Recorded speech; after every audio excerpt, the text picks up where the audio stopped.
یہ جو ہمارے ہاں ایک روایت بڑی مستند ہے جو جس میں خانہ سیدہ پہ حضرت ابو بکر کا دھمکی دینا جو ہوں، اس میں ہے، جس پہ وہ جو بڑی صحیح روایت ہے، ہاں مصنف ابن ابی شیبہ، اور جی مصنف ابن ابی شیبہ کے اندر اس روایت میں یہ ہے کہ اس کے بعد جب حضرت ابو بکر نے یہ دھمکی لگائی، یہ دھمکی دی خانہ سیدہ پہ سلام اللہ علیہا پہ، تو اس کے بعد حضرت ابو بکر اور حضرت زبیر فوری طور پہ چلے گئے اور تا آ کے واپس نہ آئے جب تک انہوں نے حضرت ابو بکر کی بیعت نہ کر لی، ایک روایت۔ ہوں، اب یہ ہوں، روایت ہمارے جتنے بھی ہیں، ایون کے آ، مولانا اسحاق صاحب وہ بھی اس کو صحیح مانتے ہیں، اور صرف مزے کی بات ہے کہ جب ڈاکٹر طاہر القادری صاحب نے شیعہ مسلک کے خلاف جو گفتگویں کی اس میں خانہ سیدہ پہ جب انہوں نے بحث کی، انہوں نے اس روایت کو چھیڑا بھی نہیں، انہوں نے یہ جی مانگی کہ کوئی صحیح ترین روایت ہمارے ہاں موجود ہے، تو مصنف ابن ابی شیبہ کی اس روایت کو انہوں نے اس دور میں اس کو چھیڑا بھی نہیں، بالکل نہیں چھیڑا۔ اچھا، اب اس کے بالمقابل ہماری جو مستند کتاب کہی جاتی ہے صحیح بخاری، گو کہ اس کے اندر یہ ایک روایت جو جناب سیدہ فاطمہ الزہرا سلام علیہا کا جناب ابو بکر سے ناراض ہونا ہوں، اور پھر اپنی وفات تک ان کے ساتھ بالکل کلام نہ کرنا، اور جناب امیر علیہ السلام کا ان کی وفات کے بعد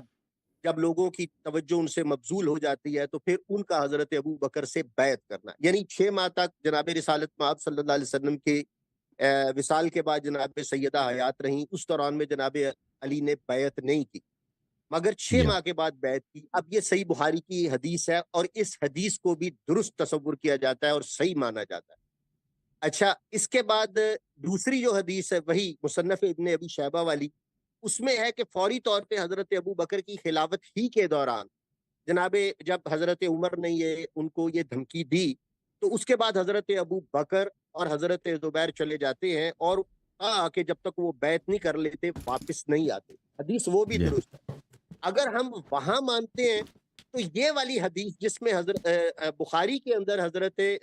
امیر علیہ السلام کا جناب سیدہ کے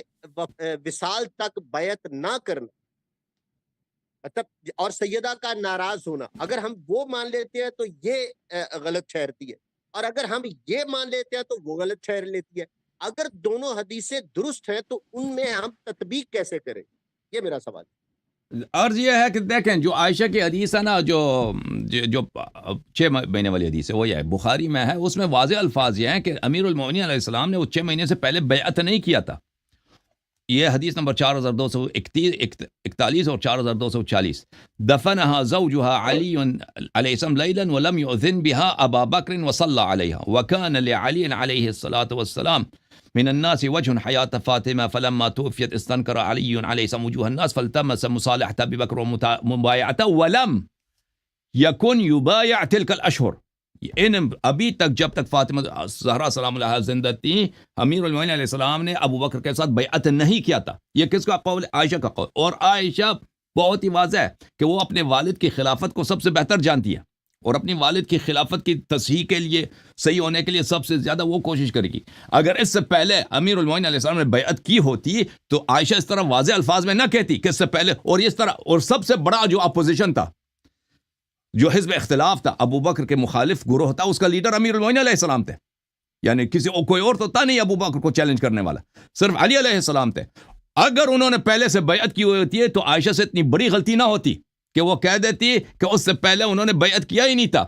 اور پھر اس میں جو مزید جو جملے ہیں دیکھیں کہ عائشہ کہتی ہیں کہ پھر اس کے بعد انہوں نے ابو بکر کے ساتھ مصالحہ کرنے کی کوشش کی ہے اور بولا ہے کہ فَأَرْسَلَ إِلَىٰ أَبِي بَكْرٍ أَنْ ائْتِنَا وَلَا يَأْتِنَا أَحَدٌ مَعَكَ، ہمارے پاس آ جاؤ اور آپ کے علاوہ کوئی اور نہ آ جائے، کراہیتاً لِمَحْضَرِ عمر، کیونکہ ان کو عمر کی ملاقات سے کراہیت تھی، عمر کی ملاقات ان کو اچھا نہیں لگتا تھا کہ عمر کو ان کے نظر پڑے۔ فقال عمر نے کہا لا واللہ لا تدخلوا علیہم وحدک، عائشہ کہتی ہیں کہ عمر نے ابو بکر سے کہا اکیلے ادھر نہیں جانا، اکیلے ادھر نہیں جانا۔ بھائی تعلقات نہایت کشیدہ ہیں، تبھی تو کہہ رہا نا، اگر پہلے سے بیعت کی ہوئی ہے اور وہ بہت ہی دوست ہیں، بہت ہی ان کے آپس میں دوستانہ تعلقات، کوئی اختلاف ہی نہیں ہے، تو یہ عمر کیوں کہہ رہا ہے کہ آپ اکیلے ادھر نہ جائیں؟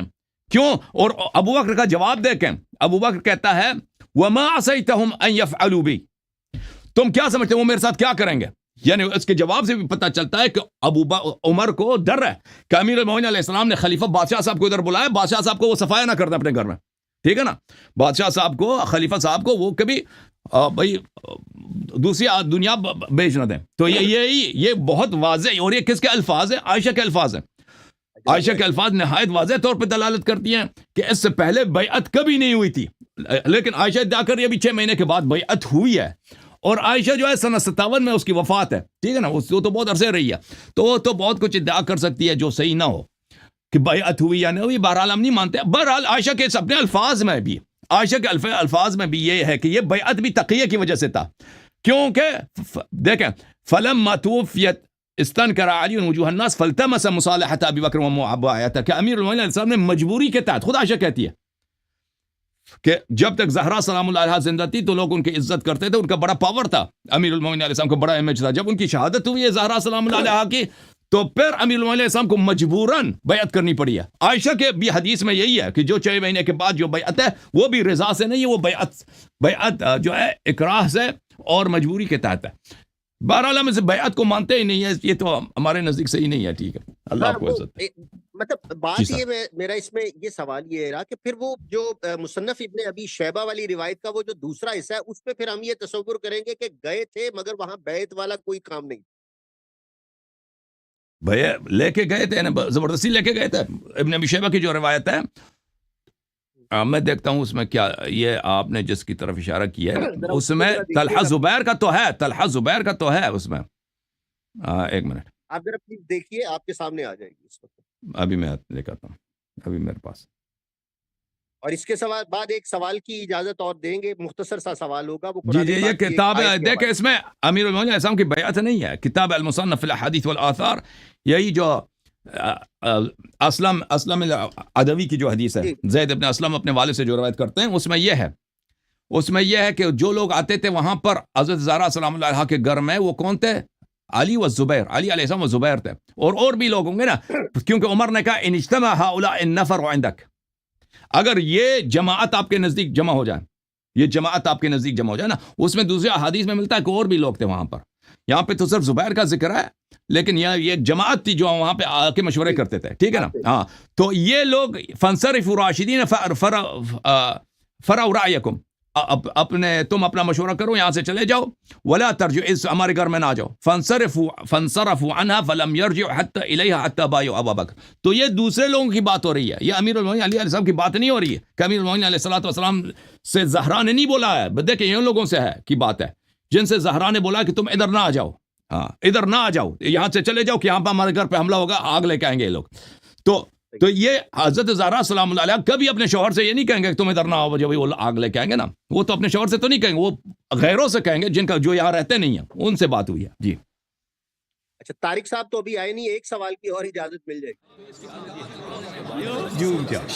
جھوم جاؤ، پرواز کرو، کیوں فخر سے سر اٹھا، کیونکہ اللہ تعالیٰ نے تمہیں انتخاب کیا. صراط حق پر صرف تم ہو، صراط ایمان پر صرف کیا، کیونکہ اللہ تعالیٰ نے تمہیں انتخاب کیا. صراط حق پر صرف تم ہو، صراط ایمان پر صرف